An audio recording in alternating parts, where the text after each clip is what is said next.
اهدنا الصراط المستقيم۔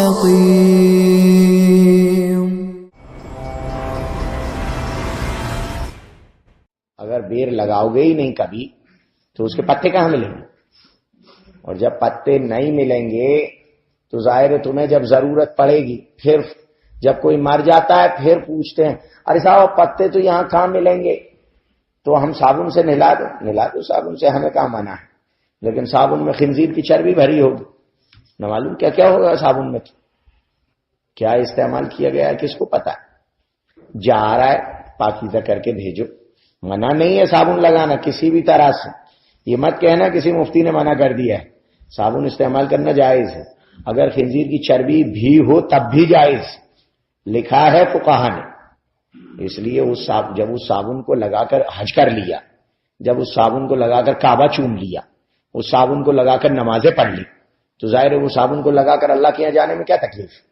تو صابن استعمال کرنے میں حرج نہیں، لیکن شریعت نے جو چیزیں دی ہیں ان کے پیچھے مسئلے آتے ہیں۔ مسلس کو لوز کرنا ہے تاکہ پیٹ کو صاف کیا جا سکے، پانی کو ابال لو یہ پتے ڈال کر، اس کے بعد اس کو معتدل پانی سے غسل کرانا ہے، تقریباً 2 سے 3 گھنٹے گزار لینا چاہیے انتقال کے بعد،